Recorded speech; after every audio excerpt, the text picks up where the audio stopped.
Dr. Bob Melamede, we're happy to have you here in Ljubljana. You're a biologist and a biochemist and also a researcher, and in the same time one of the leading authorities on the therapeutic uses of cannabis. And you're a physics of life, you said it before. Yes, that's what my specialty really is, bridging the gap between physics and biology so we can understand based on first principles what is life.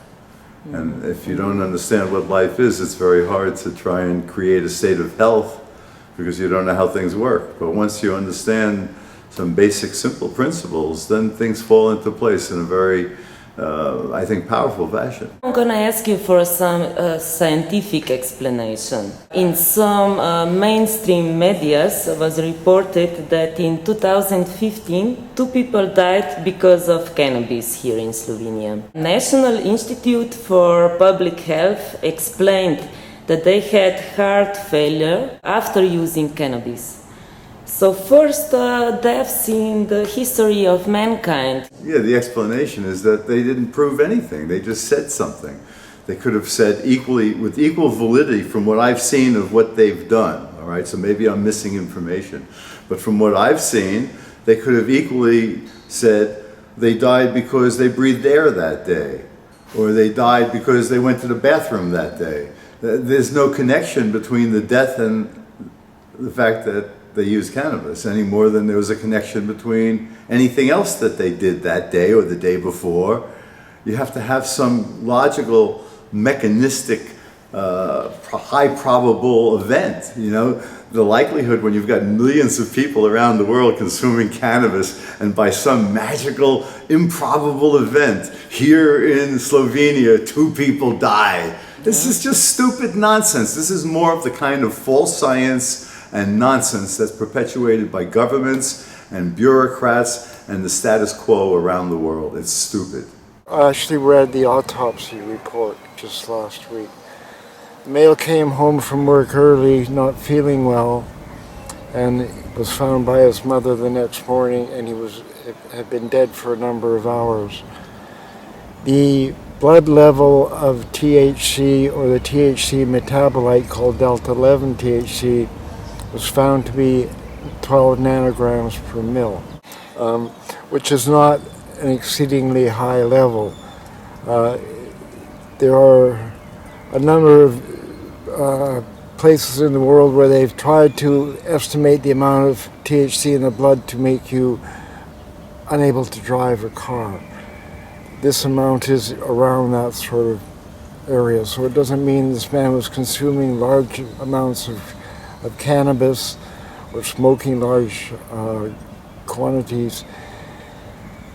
He showed in his autopsy report arterial sclerosis, meaning hardening of the arteries. People die of heart attacks all the time, and it was reported in the government report that heart attacks are often attributed to cannabis, but that's not true. If you Google heart and cannabis, you'll see a whole stream of information, but most of it's about cannabis affecting blood pressure and blood pressure decreasing. There's a reason for that. There's not many receptors on the cardiovascular system for cannabis anyway, but the ones that there are, they tell heart rate to increase. So often your heart rate will increase at the same time your blood vessels are expanding. Often people's blood pressure decreases below normal rather than increase. So if anything, the smoking of cannabis to this gentleman would have been a help or a preventative to a heart attack. People have heart attacks all the time. I believe this gentleman just died of a heart attack. The cannabis didn't influence his death. Mm-hmm. Now, as for the female, she was asthmatic, had used Red Bull the day of her death or the night before, and she had used cannabis, and then she fell and hit her head. She died 8 days later in hospital from pneumonia and from a brain injury. This is my opinion. Mm-hmm. From the autopsy report, you can follow the brain injury to where it finally caused her death, because in a brain injury often you'll have trouble breathing. I'll use my own example. I slipped on ice in early January of this year in Vancouver and hit my head very hard, and I spent 7 hours in brain surgery. During my stay in the hospital, I thought they were trying to kill me because I couldn't breathe. It was very difficult to breathe. They stuck a breathing tube down my throat. I called it waterboarding. It was very painful to get this tube stuck in your throat. And a day after being in the hospital, I got pneumonia, which doesn't help breathing and swallowing and so on. So I almost died in the hospital from brain injury. In my estimation, this woman died of a brain injury worse than mine. And I was lucky I was treated right away, so... So you think cannabis had nothing to do with it? No. Yeah, okay. All depends how the surveys are done, under what circumstances the deaths are reported. Press who had reported it probably was not very responsible in doing so. It's really needs to be looked at very, very carefully before any statements. An association to intake of cannabis and death, I'm sorry that that's a very hard association to make. But when you publish such data on the national and international level, this has a big impact on the health policy or drug policy or medical cannabis policy. We should be very careful that this is really evidence-based. It was done by journalists, so it wasn't published by the government. This was published first by scientists from National Institute of Public Health and then sent to European level to EMCDDA in Lisbon, European Monitoring Center, and now these are probably the first published data on cannabis death.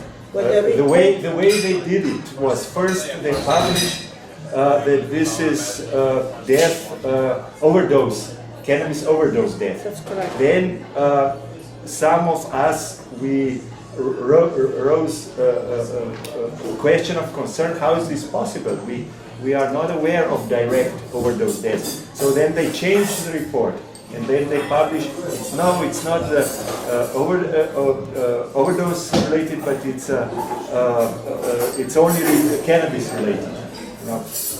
You can't first publish it's overdose related, and then the national report you change into cannabis related, and now we have a problem with access to original data. I don't have access to original data, as I told you, I'm reading the published report. The mechanism of action of cannabinoids, what is known of high doses of cannabinoids in animal models, but also in humans, is very unlikely.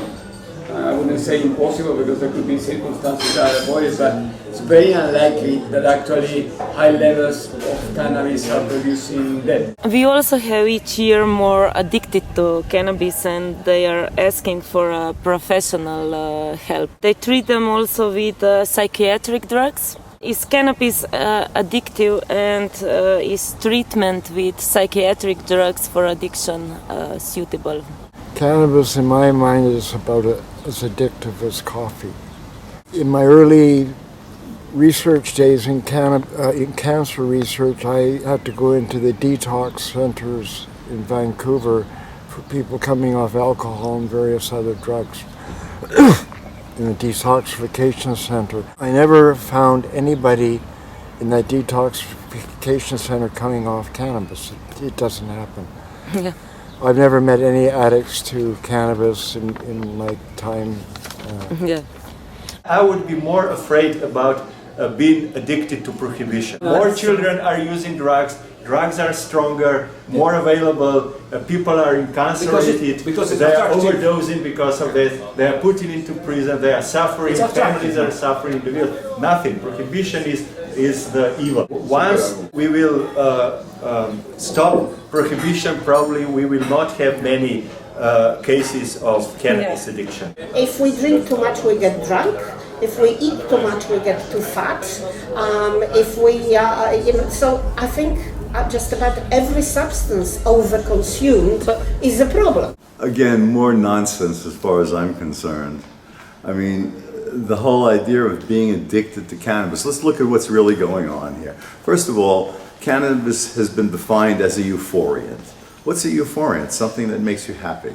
So what kind of governments would decide to make something that makes you happy illegal?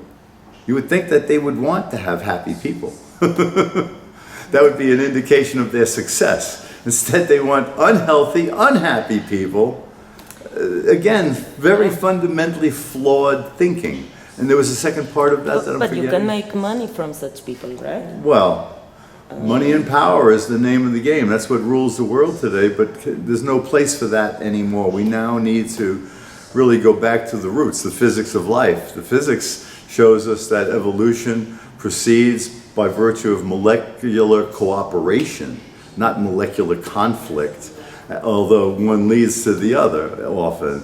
So we're at a point in man's evolution at this point in time where we have to evolve ourselves to the next layer of the next level of humanity, which will intrinsically, based on the past history, always utilize more cannabinoids in the most evolutionarily advanced areas of the brain, because from my perspective, it's the CB1 receptor that gets us high that actually allows for the evolution of our brain. Yeah, but let's go back to Slovenia. Can cannabis poison us? Because this is supposed to happen several times in Slovenia. Right, so it cannot poison us. That's just stupid again. If you look at what's called the therapeutic index, how much of a particular agent is required to give you a therapeutic effect as opposed to how much is required to kill you. So if we look at chemotherapeutic drugs, some of them are like 2 to 1. So you don't have a lot of leeway there. You take the right dose or you die right away from the poison. If you look at aspirin, it's got a therapeutic index of 15 to 1. So you take 2 aspirin, your headache goes away. You take 30 and you die from a bleeding stomach. Exactly. Cannabis, they estimate the lethal dose to be 40,000 to 1. You can't possibly kill yourself with cannabis. And I know of one particular patient with HIV who, when he doesn't use his cannabis regularly, comes down with Kaposi sarcoma. And because he had gone to an HIV conference, he didn't bring his medicine because of legality. And as a consequence, he had a number of Kaposi sarcomas. And this crazy person ate 50 grams of oil. Wow. The doctors tell you take 20 milligrams. This was 50 grams. All right. So he took basically, 2,000 times what would be recommended. And when he came back on the planet, his Kaposi was gone. So he was able to ride the pain without knowing he was riding. I consider cannabis an antitoxin. And there's no, what they call LD50 for THC or CBD, meaning the number of rats who will die after a certain dosage. There's no LD50 for it, so it's just not a toxic plant. It's really good for you. It won't poison us. No. No, okay. We should tell to the public that who put cannabis on the list of dangerous drugs. Not the scientists, not medical doctors, not patients. The politicians put the cannabis on the list of dangerous drugs. And at the same time, they didn't put tobacco, they didn't put alcohol, which is much more dangerous and risky than cannabis.